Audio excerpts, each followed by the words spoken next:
tivesse com o tema seria: não andeis ansiosos por nenhuma coisa. Quantas vezes nós perdemos alguma coisa na vida, inclusive o nosso propósito, porque a gente fica ansioso e se entrega aos dias maus. Como é fácil, muitas vezes, a gente só querer jogar tudo para o alto e desistir por causa de um dia ruim, de um tempo ruim, de uma dificuldade. E muitas vezes nem é algo tão grande, são coisas simples que roubam a nossa paz, o nosso chamado, e faz a gente querer desistir de coisas que a gente às vezes construiu durante anos, batalhou durante anos. E conforme eu estava pensando para preparar a mensagem, eu comecei a refletir um pouco sobre isso, porque às vezes nós não estamos aguentando carregar um fardo, e a gente prefere desistir do que ir naquele que pode solucionar o nosso problema. Verdade. Do que ir naquele que pode resolver uma causa possível. E a situação que me levou a escolher esse tema para essa mensagem foi algo que aconteceu comigo durante a semana no meu trabalho. E uma situação que já estava impossível e sustentável. E eu estava durante muito tempo brigando com a força do meu braço. Só que, quanto mais eu brigava com a força do meu braço, pior eu ficava. E é uma situação que você percebe assim: poxa, não tenho mais o que fazer. Vou deixar para um lado, vou desistir. Até que um dia eu decidi falar assim: a partir de hoje essa briga não é comigo mais. Deus literalmente está nas suas mãos. Eu aprendi essa semana, com 30 anos, depois de 4 anos de convertido, o que é entregar algo na mão de Deus. Porque a gente tem a mania de falar que confia e entrega as coisas na mão de Deus, mas a gente toda hora toma da mão de Deus. Só convém para a gente entregar na mão de Deus enquanto não está conveniente para nós querer resolver. Às vezes você está com um problema no seu relacionamento, aí você fala assim: vou entregar na mão de Deus o meu cônjuge, muda ele, Senhor. Mas na primeira oportunidade você está lá cutucando e querendo forçar ele a mudar no seu jeito, no seu. No meu caso era um problema lá no trabalho. Tinha uma pessoa lá que estava criando um atrito complicadíssimo.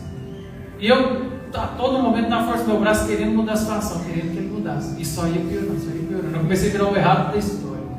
Até o dia que eu falei assim: Senhor, a partir de hoje eu não falo mais nada, está na mão do Senhor. A briga dele não é comigo mais. A briga dele agora é com o Senhor. Liguei para o pastor, oramos, fizemos um propósito. Não deu uma semana, a situação se resolveu de uma maneira que eu jamais imaginei. Aí eu entendi: entregar na mão de Deus é literalmente entregar e não se preocupar.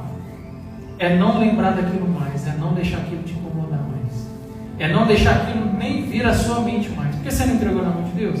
Quando você pega e contrata alguém para fazer um serviço para você, você fica lá ajudando a pessoa, querendo ensinar ela a fazer o serviço, ou você confia que você contratou um profissional e você confia que ele vai fazer da melhor forma possível?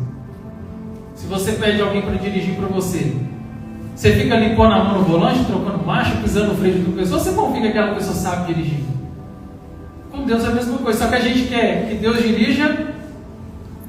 Vamos usar o termo carro da nossa vida, ou barco, né? Guia o nosso barco, mas a gente quer lá toda hora: Deus, não, você está fazendo errado. Aí Deus está querendo acelerar, você pisa no freio. Deus vai pisar no freio, você quer acelerar. Não funciona.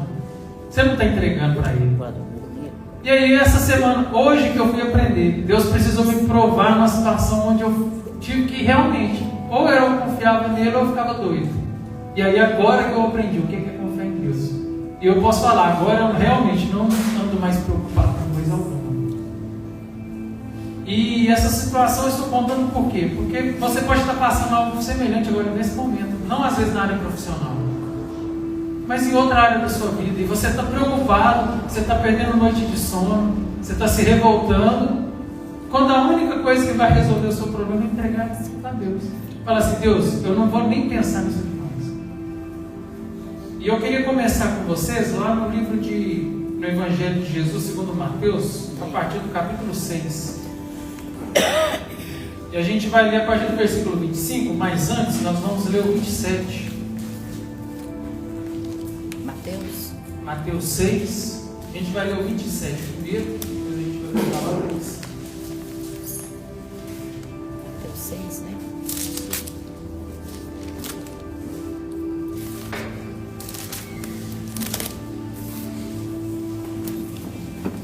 Quem achou aí, dá um amém. Amém. Glória a Deus. Diz assim a palavra do Senhor. Antes de ler, eu quero reforçar que quem está dizendo isso aqui não é qualquer um. Não é um profeta, não é um pastor, não é um rabino. É o próprio Jesus falando isso. Ele diz assim: mas quem de vós, com suas preocupações, poderá acrescentar um côvado à sua altura? Continuando no 28. E quanto às vezes, por que vos preocupeis? Olhe os lírios do campo, como eles crescem. Não trabalham, nem fiam. E eu vos digo que nem Salomão, em toda a sua glória, se vestiu como um deles. Olha aí o que Jesus está falando. Mas quem de vós, por mais que se preocupe, por mais que perca noites de sono, por mais que dê cambalhota, por mais que brigue, arrume confusão e faça recurso, invista, pode acrescentar um pouco na sua altura. Se você agora falar assim: eu quero aumentar 1 centímetro do meu tamanho, não pode. Você pode fazer o que você quiser. Pode se sentar. Por mais que você se aflinja, por mais que você fique estressado, nem aumentar 1 centímetro da sua altura você tem essa capacidade. Quem dirá resolver situações que às vezes é impossível aos olhos humanos? Então aqui o próprio Jesus falando: não adianta se preocupar. Preocupação não resolve nada. Pelo contrário, a preocupação, ela é algo que rouba o seu tempo. Ela é algo que rouba a sua tranquilidade. E inclusive o seu chamado. E aí quando a gente volta lá no 25, a palavra diz assim: ó, por isso eu vos digo, não vos preocupeis pela vossa vida, pelo que haveis de comer, ou pelo que haveis de beber, nem quanto ao vosso corpo, pelo que haveis de vestir. Não é a vida mais do que a comida, e o corpo mais do que o vestuário? Olha o que Jesus está falando. Não se preocupe com o que você vai comer, com o que você vai beber. Não se preocupe com o que você vai vestir. A vida não é mais importante? Às vezes você está muito preocupado com seus bens e está esquecendo de cuidar da sua alma, da sua saúde. Você está preocupado porque seu carro lá está com problema, mas a sua alimentação está péssima. Você está preocupado porque você está com problema no serviço, mas você não se atentou que tem 3 dias que você não orou.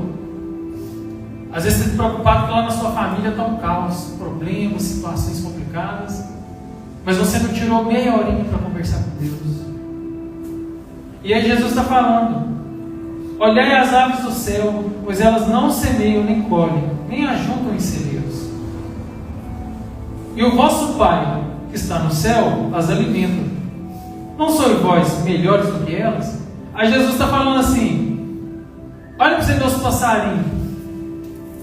Eles não sabem acumular, eles não sabem trabalhar, eles não sabem organizar a finança, e Deus não deixa eles morrer de fome.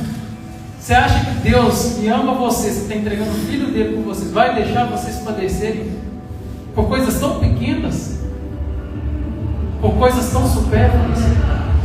Aí você confia em Deus, você vive uma vida segundo a vontade dele, você faz a obra dele, e você acha que vai ser uma conta atrasada que vai te destruir, vai te derrubar, mas você não dorme por causa de uma conta atrasada. Você faz a obra, você investe tempo, você está fazendo o que Deus mandou, por mais que a situação seja difícil. Você acha que é uma perseguição que vai te destruir? Você acha que é uma doença que vai te parar? E aí você perde a sua paz, você perde toda a convicção que você tinha em Deus. E o pior, você começa a confiar na força do seu braço, ao invés de ir para o joelho. E aí continua no 27 que a gente leu, né? Mas quem de vós com suas preocupações poderá acrescentar um pouco da sua glória? Aí é Jesus falando mais ou menos assim: se preocupação resolvesse, eu estava ensinando vocês a se preocupar, não orar. Se a preocupação resolvesse, eu estava ensinando vocês a ficarem ansiosos, não amar o próximo como a ti mesmo. Então muitas vezes nós começamos a destruir o que Deus tem para nós, nos afastar dele, por causa de preocupação. Aí antes eu achava que era só o pecado que nos afastava de Deus. Não, ansiedade também, preocupação também. Porque a gente para de orar.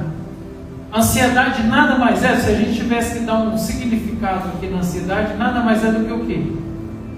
Deus, eu não confio no Senhor. Porque eu estou achando que o Senhor não vai fazer. Estou achando que o Senhor não vai resolver. Agora vamos ser sinceros, não precisa responder, responda internamente. Você realmente confia em Deus ou você se preocupa por pouca coisa? Você realmente confia em Deus ou qualquer coisa é o suficiente para te desestabilizar e te abalar? Quantos de nós aqui, por coisa pouca, conseguem dessa igreja? Não. Estou decepcionado com fulano de tal. Que bom que a gente decepciona. Mostra que nós somos simplesmente homens. Que nós não somos deuses.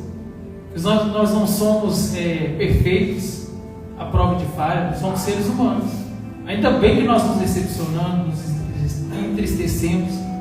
Porque significa que a gente não é Deus. Que a gente é um ser humano falho, buscando se santificar, estar limpo e ficamos então dependentes de Cristo. Que bom que a gente pode passar as provações, porque é na nossa fraqueza que a força de Deus vai se aperfeiçoando. Quem está entendendo? Amém.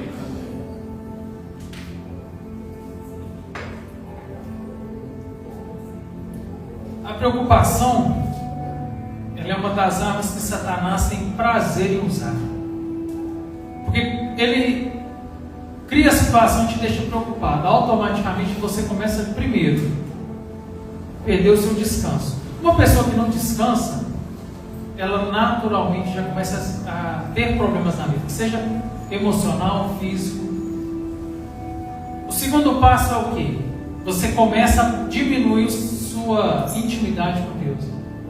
Você já não pensa mais em orar. Você já começa a criar dificuldades para estar na presença. Você começa a se precipitar. Você começa a tomar atitudes que não deveria. Você começa a buscar confiança em pessoas que muitas vezes você não deveria. E aí você começa a fazer uma das coisas que é uma das coisas que nós devemos evitar ao máximo como cristãos. Seguir os conselhos de pessoas que não têm vida com Deus. Seguir o conselho dos ímpios. Aí você, naquele desespero, naquela ansiedade, naquela necessidade de resolver o problema, às vezes você está dando ouvido para alguém que não tem uma vida com Deus. Aí eu te pergunto, como que você, cristão, que diz seguir o que está na palavra de Deus, se aconselha e segue a direção de alguém que não vive uma vida com Deus? Quer ver algo que eu vejo muito? Casais que estão com problema no relacionamento, aí vão se aconselhar com uma amiga. Muitas vezes uma amiga solteira. Uma pessoa que é solteira, ela não vai ter um direcionamento adequado para você que é casado. Ou o direcionamento seria o quê? A restauração do seu casamento. Muitas vezes essa amiga solteira está falando para você o quê? Não, você tem que sair, você tem que aproveitar. Você está muito nova para ficar casada. Aí o homem que é casado, muitas vezes está ali com problema. Ele está ouvindo quem? Os amigos que jogam futebol, que bebem, que vai para a festa, quando ele deveria estar buscando o quê? O conselho de um homem cristão casado, que aconselharia ele. Aí, mas por você, naquela ansiedade, naquele desespero, por não confiar que Deus pode restaurar essa situação, você acaba ouvindo o conselho de que não deve. Você acaba se entregando à sua ansiedade. Automaticamente você já está mostrando para Deus o quê? Deus, eu não confio em você, eu não confio no que o Senhor falou. Nossa, Deus, está demorando tanto. O Senhor me prometeu que ia fazer tal coisa, está demorando tanto. Deus, eu não confio que o Senhor vai fazer, o Senhor mentiu para mim. É isso que a gente demonstra para Deus. Por mais que nós negamos, por mais que nós dizemos que não. Jesus fala assim: você conhece uma árvore pelo fruto. E aí você está falando com a sua boca uma coisa, mas o fruto da sua atitude é outra. Você diz que confia, mas a sua atitude é de alguém que não confia. Então lá dentro da minha casa, eu confio na minha mãe. Quando minha mãe diz algo para mim, eu sei que a palavra dela tem valor. Eu sei que eu posso ficar descansado que ela vai fazer isso. Eu brinco muito, dificilmente eu durmo dentro do carro se tiver alguma pessoa dirigindo, a não ser que seja o meu pai. Porque eu tenho uma convicção plena que nada vai acontecer. Isso é confiança. Com qualquer outra pessoa eu já fico um pouco tenso. Com Deus a gente faz isso o tempo inteiro. A gente diz que confia, quer entregar a direção na mão dele, mas a gente está lá tenso o tempo inteiro. É muito complexo. Então, quando Jesus está falando isso, está dando esse sermão, ele está falando assim, ó, ou vocês confiam em mim a ponto de esquecer até o que vai comer e beber, até o que vai vestir, porque se Deus está cuidando até dos passarinhos, imagina vocês que tem muito mais valor. Mas no dia a dia a gente não vive assim, a gente tem essa dificuldade. E hoje eu queria que você tivesse esse entendimento do que eu estou contando. Por quê? Porque, como eu disse no início, depois dessa última experiência que eu tive, eu não me preocupo mais. E eu acredito que você, depois de hoje também, o Espírito Santo vai trabalhar no seu coração, você também não vai andar mais preocupado. E o que você entregar na mão de Deus, você não vai nem pensar nisso mais. Você vai viver uma vida despreocupada. Ah, velho, mas como assim? Mas lá em casa tem uma conta lá atrás para pagar, eu não vou me preocupar? Lá em casa eu estou com problemas para resolver, estou com uma situação nessa semana ainda. Pois é, isso aí é fruto de algo que eu tinha muito: a arrogância e o orgulho de achar que a gente é capaz de alguma coisa. Você pode ter lá agora bilhões na sua conta do banco, e mesmo assim você não conseguir ter paz. Eu conheço várias pessoas que têm dinheiro, têm casamento, têm luxo, têm recurso, mas não tem um pingo de paz. A vida é um constante tormento. Já viu aquelas pessoas que não conseguem ficar no ambiente tranquilo? Ela tem que criar problema o tempo inteiro, ela não para quieta, ela não tem tranquilidade, ela não consegue sentar 10 minutos, respirar e ficar em silêncio, porque ela não tem paz. Você pode ter o melhor plano de saúde do mundo e mesmo assim ter uma doença terminal. Tem um diagnóstico, o médico fala assim: você tem 6 meses de vida. De que valeu a sua força de ir lá e pagar o melhor plano de saúde? Você pode ter a despensa da sua casa lotada dos melhores alimentos, mas depender de uma mistura pronta do hospital para se alimentar porque você não consegue comer. Então, quando Jesus está falando isso, ele está explicando isso. Não adianta. Você pode ter a melhor cama do mundo, o colchão mais caro do mundo, e deitar nele e não conseguir descansar. Você não dorme. Muitas vezes porque você está num nível de ansiedade e preocupação extremo. Vamos abrir a palavra lá em Zacarias 4, no versículo 6.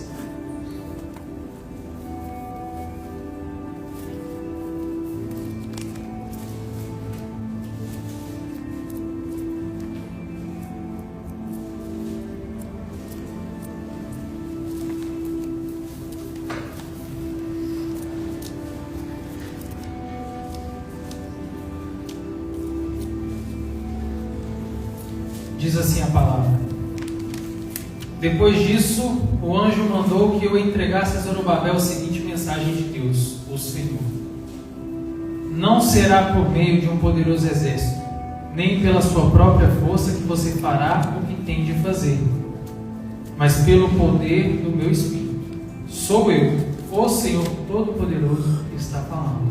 Amém. Olha aqui que Deus fala: não adianta você ter um exército, não adianta você ter força. Sansão era cheio do Espírito de Deus, era o homem mais forte da terra, e mesmo assim terminou a vida dele cego, sendo zombado, porque não é nós que fazemos, é Deus. Então não adianta você ter recursos. Se Deus falar assim, não, se Deus falar assim, não estou com você, não permito, não aceito, não quero, não tem nada nessa terra que você faça que mude a situação. E o contrário também. Se Deus virar e falar assim, eu quero que seja assim, não tem nada que você faça para impedir que evite aquilo. Os irmãos de José tentaram matá-lo, tentaram jogar José numa prisão, tentaram difamá-lo, e mesmo assim ele terminou governador do Egito. povo no deserto e fez de tudo a ponto de Deus querer dizimar aquele povo. Mas, pela intercessão de um homem, Deus quis destruir esse mundo. Mas por causa de um homem reto, justo, que estava alinhado com a vontade de Deus, que confiou em Deus quando todo o resto do mundo zombou dele. Durante 100 anos ele construindo uma arca. Nunca choveu na terra, ninguém nem sabia o que era chuva. Mas um homem decidiu o quê? Confiar em Deus, a ponto de construir um barco completamente longe do oceano, sem nunca ter visto chuva, durante 100 anos. Pensa. Teve um outro homem que Deus falou assim: eu quero seu filho. Eu tenho certeza que as mães e os pais alguém não entregariam. Mas esse homem olhou para Deus e falou assim: eu confio tanto em Deus, que se ele pedir meu filho, eu vou entregar meu filho para ele. Porque eles entenderam o quê? A partir do momento que Deus falou, aquilo ali nem na minha mente está mais. Está nas mãos dele. É 100% nas mãos dele. Não tem mais nada que eu vou fazer, a não ser que Deus me mande fazer algo, cumprir algo. Mas se Deus me mandar somente entregar nas mãos dele. Quer ver um exemplo? Jesus manda os discípulos atravessarem de um lado para o outro do mar. E aí vem uma tempestade. O pessoal já tinha visto milagre, já tinha visto sinais e maravilhas, já tinha ouvido a palavra, e mesmo assim pensou o que na hora? Vou morrer. Jesus largou a gente aqui no meio.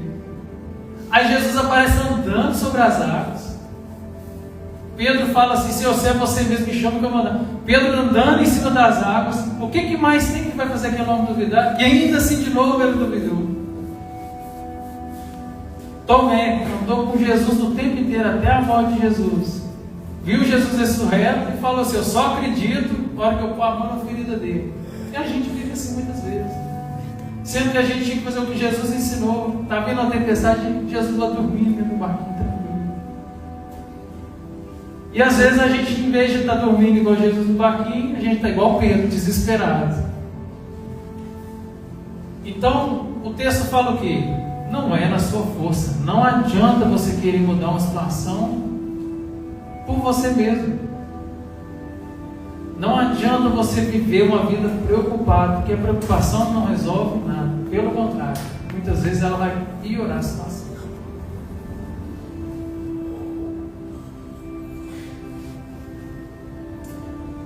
Continuando, um outro texto que eu queria usar de base também, é a primeira carta de Pedro, 1 Pedro, capítulo 5.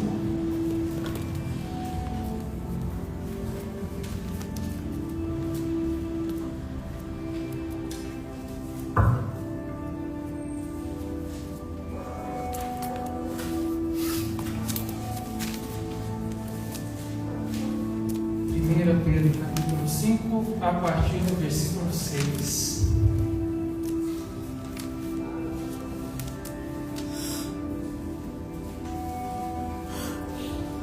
Todo mundo achou? Diz assim a palavra: humilhai-vos, pois, debaixo da potente mão de Deus, para que Ele vos exalte no tempo certo. Então Pedro já está falando assim: você tem que se humilhar, é para Deus. Não é para pessoas. Não adianta você se humilhar para arrumar um serviço. Porque se Deus falar que Ele vai te dar um emprego bom, é Ele que vai te dar. Não adianta você ficar se humilhando para pessoas. Não adianta você ficar se humilhando para situações se resolverem. Pedro está sendo categórico. Ele fala assim: humilhai-vos, pois, debaixo da mão poderosa de Deus. Se você se humilha debaixo da mão de Deus, é Deus que te exalta. Aí Deus conspira, cria situações, sonda corações, cria oportunidades, trabalha mentes e cria oportunidade para você. E aí as coisas começam a fluir sem ter que fazer força. Mas primeiro você tem que fazer o quê? Se humilhar debaixo de Deus, se entregar à vontade dele. Se Deus mandar você esperar, espera. Não fica forçando entradas. Se Deus mandar você ir, também não faz hora. Cabe a você também fazer a sua parte. Às vezes tem coisas que parecem loucuras, mas às vezes Deus pede para você coisas que Ele não vai pedir dos outros. Por quê? É com você que Ele vai ter um compromisso. a Bíblia fala que existiam os nazireus, que eram os homens separados. Então eles não podiam cortar o cabelo, fazer barba, não podiam beber vinho fermentado. Era só esses nazireus que tinham que fazer isso. Mas por quê? Porque Deus tinha com eles uma aliança diferenciada dos outros. Aí nós queremos às vezes uma aliança diferente com Deus, mas nós não aceitamos uma direção dele por acharmos que às vezes é uma loucura. Às vezes ficamos até com vergonha de fazer algo que Deus falou. Às vezes a gente está aqui na igreja, fica com vergonha de dar espaço para Deus, de entregar algo.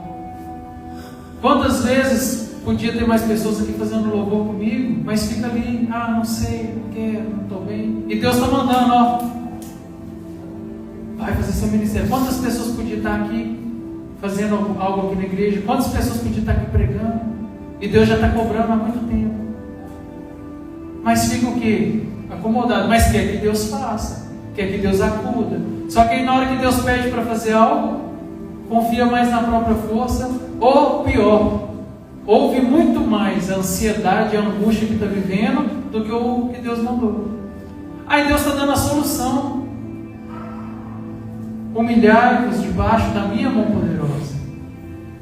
E Pedro continua, no versículo 6, diz assim, no versículo 7: lançando sobre ele todo o vosso cuidado, porque ele cuida de vós.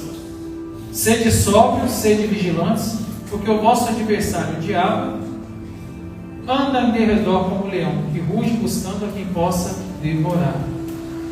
Aí Pedro está falando assim, lança sobre ele, porque ele cuida de vós. Lança essa ansiedade sobre ele. Se humilhe na presença de Deus, não dos homens, e lança sobre ele a sua preocupação, porque ele está cuidando de você. Porque o diabo, que é o seu adversário, ele está ao seu redor como um leão. Aí o diabo fica ao nosso redor por quê? Ele espera pegar o primeiro ansioso para usar ele, para fazer justamente aquilo que vai tirar ele da presença de Deus. Aí toda vez que você está preocupado, ansioso, você está mostrando para Satanás o quê? Eu não estou confiando em Deus mais. Aí Satanás vai lá e coloca algo muito parecido com o que Deus te prometeu, para você se precipitar e tropeçar. Aí Satanás aproveita que você já está ansioso e te oferece algo que quebra o princípio de Deus. Você está ali com a conta atrasada. Deus já te falou que vai mandar o recurso. E aí já tem 2 dias que a conta está atrasada. Eu sei, pronto, meu nome vai sujar. E agora como é que eu faço? Eu sou cristão, não posso dar meu testemunho. Aí Satanás oferece um jeitinho que você ganha um dinheirinho, porque a conta ali de pagar aquela conta. Só que você tem que quebrar algum princípio.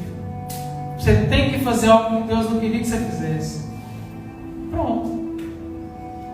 Já saiu da presença de Deus, já fez o que não deveria, já dificultou. Deus continua cumprindo algo na sua vida. É porque Deus não é capaz? Não, mas é porque Deus não vai contra a própria palavra dele. Deus não vai estar no meio de algo ilícito. E quando Deus promete algo para nós, o tempo de Deus tem a ver com a maturidade do seu coração. Deus nunca vai entregar algo na sua mão, por mais que Ele te prometeu, se aquilo for te tirar da presença dele. Então tem gente que ora anos e anos por um bom relacionamento e não consegue. Deus não é fiel, Deus não me entrega. Claro, Deus olha no seu coração e fala assim, na primeira oportunidade que você tiver de me largar por causa da pessoa que eu te dei, você vai largar. Eu prefiro te ter sozinho mesmo, do que você estar com alguém e me abandonar.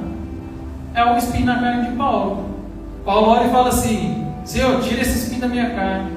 Só que vai ver o histórico de Paulo. Antes era Saulo, assassino de cristão, perseguidor dos cristãos. Se Deus tira esse espinho da carne de Paulo, e Paulo começa de novo a voltar a soberbo e o ego, começa a relembrar o passado.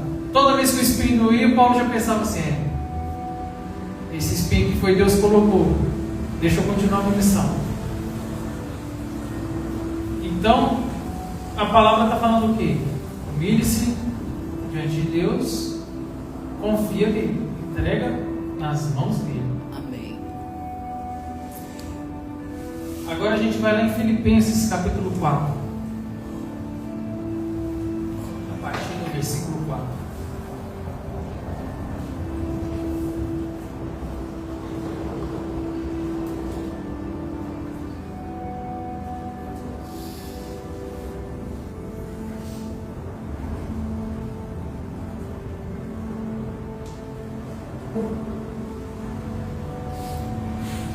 Diz assim a palavra: tenham sempre alegria, unidos com o Senhor.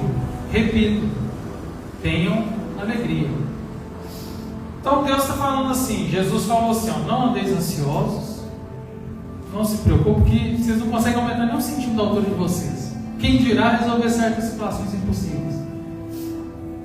Aí Pedro diz assim depois, se humilhe diante de Deus e confia nele. Aí aqui em Filipenses, Paulo está dizendo assim, tenham sempre alegria, unidos com o Senhor. Ou seja, viva uma vida alegre. Eu sei que às vezes é difícil, tem situações que são complicadas. A palavra fala que há tempo para todas as coisas, inclusive de se entristecer. Só que quando ele está falando da alegria, não é você estar no meio do problema e ficar rindo como se nada estivesse acontecendo. Mas é aquela alegria de confiar. Eu sei que está difícil agora, mas como é que diz aquele louvor, né? O choro dura uma noite, mas a alegria vem de manhã. Eu sei que amanhã tem esperança. Eu sei que o Senhor está trabalhando. Eu sei que todas as coisas cooperam para o bem daqueles que amam a Deus. Inclusive as dificuldades, inclusive as provações, inclusive situações que aparentemente são para me destruir. Mas se todas as coisas cooperam, é literalmente todas as coisas. Então José é alguém que é muito pregado, mas por quê? É um exemplo de quase tudo que a gente pode ver de uma vida com Deus numa pessoa só. Então olha para você ver, quem diria ficar preso num poço, ser vendido, quase morto, seria para José estar diante da única pessoa que poderia dar ele o cargo de governador? Então todas as coisas cooperam. Então a gente tem que ter o quê? A alegria no Senhor de saber que Deus está cuidando e trabalhando. Glória a Deus. Que por mais que a dificuldade venham, não vamos nos destruir. Pelo contrário, vamos trabalhar e nos lapidar para vencer uma situação. Deus. Continuando, diz assim: sejam amáveis com todos, o Senhor virá logo. Quando ele diz aqui sejam amáveis, a gente complementa com o que Jesus falou: ame o teu próximo como a ti mesmo. Jesus fala assim: você tem que orar pelo seu inimigo, você tem que dar outra face, você tem que perdoar. Por que Jesus fala isso? Na medida que você está cuidando de alguém, automaticamente você fica menos ansioso. Muitas vezes Jesus manda você perdoar seu inimigo e orar pelos que te perseguem, porque quando você começa a fazer isso, seu nível de estresse diminui. Você começa a focar em outras coisas que não é o problema. Ontem eu fui entregar uma cesta básica para uma família, e eu estava ainda um pouco ansioso pela situação que eu tinha passado. E aí quando eu cheguei lá, eu vi a simplicidade, a necessidade que aquela família via. E aí eu parei e pensei assim: gente, quantas vezes eu estou reclamando de coisas tão desnecessárias. Aí eu te pergunto, como que você vai reclamar da dificuldade da sua vida se você começa lá no hospital do câncer todo dia e vê lá gente numa situação debilitada, que você olha assim e você fica envergonhado de reclamar? Começou a dificultar as coisas da sua vida? Vai começar a ajudar a gente. Começa a visitar a família em dificuldade. Eu te garanto que você não vai reclamar na sua vida nunca mais. Ontem lá eu com vergonha de mim mesmo: gente, como que eu tenho coragem de reclamar certas coisas da minha vida? E aí o que mais me impressionou foi quando eu cheguei lá, uma caixa de bombom e um potinho de iogurte, uma bandejinha de iogurte. Você tinha que ver a alegria das meninas com a caixinha de bombom. E eu até brinquei com a minha mãe lá em casa: o nosso cachorro come iogurte. E as meninas, eu nem sei a última vez que elas tomam iogurte. E eu tô assim, a gente às vezes joga fora, reclama. Eu mesmo tinha essa mania, às vezes na brincadeira: nossa, tem isso aqui para comer? E lá o povo, por causa de um iogurte simplesinho. Então por que a gente fica ansioso, cria problemas, se estressa e murmura por nada? Porque a gente não está fazendo o que Jesus mandou, que cura a gente: ajudar pessoas. Está preguiçoso com o seu ministério? Está desanimado da igreja? Comece a evangelizar. Comece a ver a quantidade de gente que rejeita Jesus, que fala mal da religião, que é ferida com a igreja. Você vai acender um fogo de novo em você, que você vai falar assim: misericórdia, eu tenho que fazer mais. Eu estou muito à toa. Olha a quantidade de gente que está indo para o inferno, porque eu estou aqui parado. Aí eu falo: Jesus ensinou tudo, por que a gente esfria, murmura e desanima? Porque a gente não está fazendo o que cura a gente. A Bíblia fala assim: você tem que confessar a Deus para ser perdoado, mas tem que confessar aos outros para ser curado. Então, muitas vezes a gente escuta muito o quê? Não, lá em casa eu busco a Deus, Deus me ouve. Pois é, você é perdoado, realmente. Se você ficar só na sua casa orando, Deus vai te ouvir, você vai ser perdoado. Mas por que o corpo é importante? Porque é quando você confessa para o seu irmão que você é curado. É quando você confessa uns aos outros que você é curado, porque o seu irmão vai te ouvir. Você vai tirar aquilo que está dentro de você, vai orar um pelos outros, vão lançar palavras de bênção, de cura. Aí tem muita gente em casa morrendo, às vezes está perdoado, mas está abreviando o tempo aqui na terra porque não está sendo curado. Está lá doente, emocionalmente, espiritualmente, fisicamente, porque acha que é bom demais para poder ser curado. Ou então a outra vertente, pecou, está mal, está se sentindo culpado, não vou ceiar porque eu pequei. Pelo contrário, confessa o seu pecado, seja curado, pede perdão a Deus, confessa a alguém que professa a mesma fé, que você pode desabafar, e se alinhe de novo com Jesus. Olha o que a ansiedade é capaz de fazer. A ansiedade, a preocupação, a culpa, ela é capaz de você abrir mão de ceiar, de receber o corpo e o sangue de Cristo, de fazer algo que Jesus fala assim: faz isso aqui em memória de mim. Porque você está com culpa, sendo que é simplesmente você ir lá, confessar, pedir perdão e deixar aquilo de lado. Deixar Deus jogando mais no esquecimento. Mas você está mais confiante na sua ansiedade, na sua culpa, do que no perdão de Jesus. Você está mais focado no mal que aconteceu do que na restauração que Jesus pode fazer na sua vida. Então hoje eu queria te deixar essa mensagem porque não adianta você andar preocupado. Ou você confia no seu braço, ou você confia em Deus. A partir do momento que você está preocupado com algo, você está se desgastando por algo, você está mostrando para Deus o tempo inteiro: Deus, eu não confio no Senhor, eu não acredito no Senhor. E eu quero encerrar essa mensagem com o que está escrito lá em Lucas 11, a partir do versículo 24.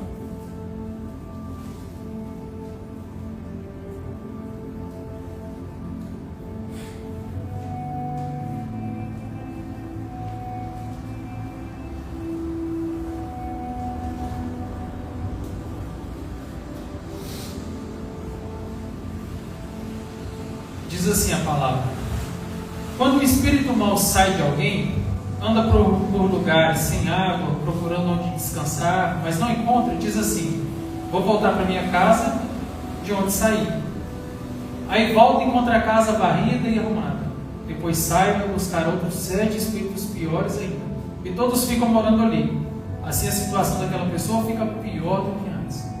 O que Jesus está falando aqui? Não adianta você se limpar, receber o perdão, ter uma restauração e logo em seguida voltar a fazer de novo aquilo ali que te gerou mal.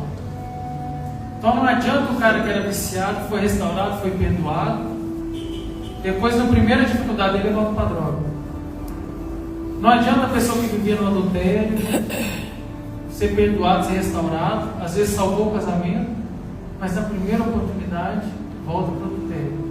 E não adianta também para o ansioso, você que vivia ansioso, aí entendeu, aprendeu, começou a viver uma vida com Deus, a confiar em Deus. Mas na primeira dificuldade mais complicada, você volta a viver uma vida totalmente ansioso. Aí a Bíblia está falando o quê? Aquele demônio, aquele mal que estava em você, vai embora e fica vagando. Aí depois ele volta, vem a casa limpa, só que vazia. Aí aquela casa que estava cheia do Espírito Santo, que é você, por causa da sua necessidade de voltar para o problema, e como o tema hoje é ansiedade, às vezes você está vivendo uma vida tranquila, confiando em Deus. Aí de repente você volta de novo, aquela ansiedade, aquela loucura. Aí a Bíblia fala que aquele mal volta e ainda traz outros 7 com ele, você ainda fica pior, cada vez vai ficando pior, cada vez fica pior. E às vezes você está confiando mais no remédio, mais no psiquiatra, do que em Deus. Não que não deva, porque tem situações que realmente vai precisar do médico, do remédio, do psiquiatra. A ciência está aí para nos ajudar e pode inclusive ser ferramenta de Deus para te tratar.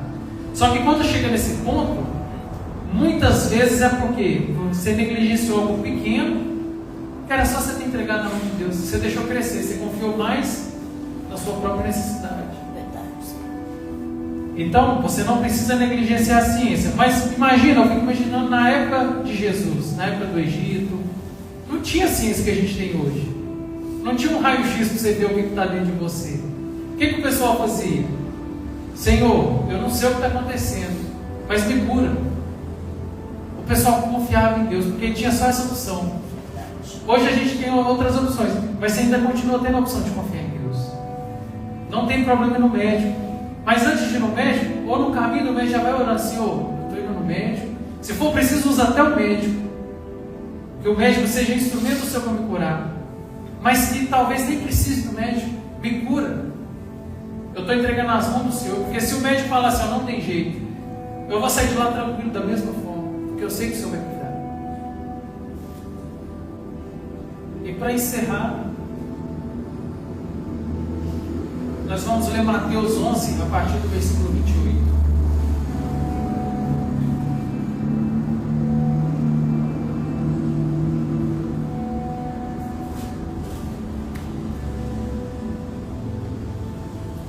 Diz assim a palavra: venham a mim todos vocês que estão cansados de carregar as suas pesadas cargas, e eu lhes darei descanso.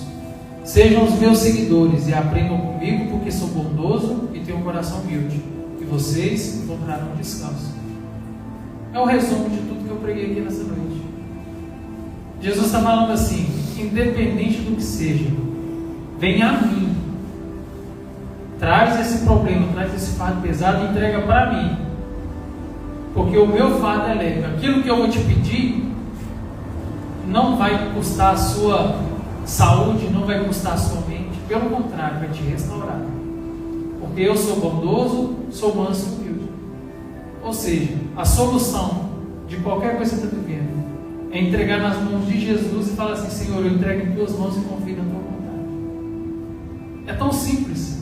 O problema é que a gente quer muitas vezes o quê? Ser orgulhoso e confiar na força do nosso braço. E se isso funcionasse, Jesus não tinha falado tudo o que ele falou.